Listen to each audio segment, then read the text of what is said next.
The days of your neighbors getting 25 offers in one day and accepting a great offer, $100,000 over their asking price, are probably over. This again is another month of a market report for Portland, Oregon, where there could be a tale of two dueling headlines. One of the headlines could read, "The sky's falling. Sales are down 14% since last year."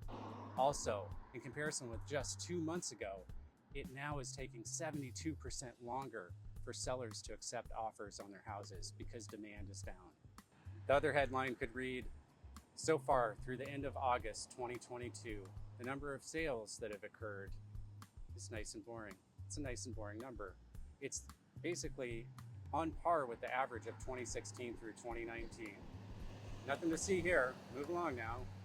The reality of what's been going on in the market, though, is, as I've been saying, starting in the second half of 2020 all the way through 2021 and during the first 4 or 5 months of this year, the number of new listings coming onto the market did not keep pace with the number of sales. This continued on until June. In June and July, actually, finally, the number of new listings as compared to 2016 through 2019, in comparison with the number of sales, I know it's a lot of comparisons, actually increased. So what I mean to say is the number of new listings coming onto the market outpaced the number of sales in June, July, and August on average. So finally, the inventory, that is the number of houses on the market for sale, is starting to increase a little bit. I wouldn't say that it's a free-for-all for buyers at this point, by far not, but it is helping buyers to have a few more houses to choose from, whereas over the past couple of years, it's been very, very difficult. For sellers, what it means is not that the sky is falling, but what it does mean is that it's taking a little bit longer than what it was earlier this year to get an offer accepted on your house, to get an offer that you would actually want to accept, that is. With that being said, except for August of this year, every single individual month so far this year, the rate of sales was faster than it was last year. In 2021, in every individual month, the rate of sales was faster than it had been during 2016 through 2019. Also, faster than what it was in 2020.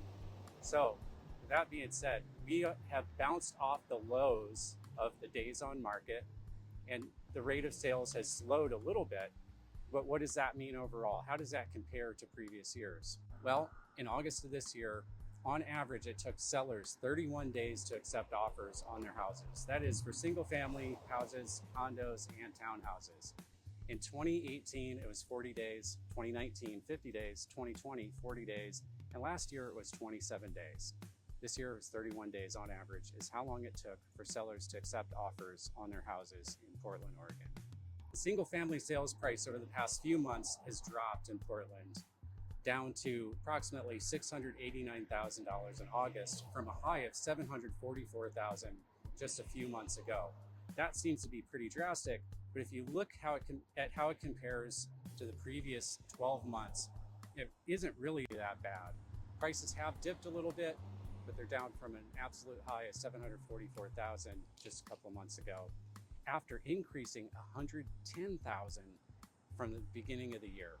So there was a really strong rate of appreciation over the first handful of months of the year. That coincided with the absolute low in days on market just a few months ago. Prices in comparison with last year have appreciated, but they've slowed and they've fallen off of their highs over the past few months. That includes in all the cities around the Portland area, distinctly in Hillsborough and Beaverton, where prices reached relatively very high levels a few months ago. All around the US, rates of appreciation remain very strong. In the Mid-Atlantic and Midwest states, they range from about the low teens to the mid-teens. I'll just summarize it. In where it's warm, Miami, Tampa, Las Vegas, San Diego, Phoenix, Dallas, rates of appreciation have remained very strong. With that being said, in comparison with May, the June numbers for the Case-Shiller indices reported by Standard & Poor show that some cities actually have shown a decrease in prices. I expect that we'll continue to see those numbers remain that way. What those indices are indices that represent repeat sales of existing single-family residences, not new construction. They report with about a 2-month lag. I'm John McPherson, Principal Broker on the Portland team with Premier Property Group. Call me anytime about your real estate related plans or to talk more about Portland's real estate market. If you like this video and want to see more, please like and subscribe. If you have any questions about Portland's real estate market, please put them in the comments below. Thanks.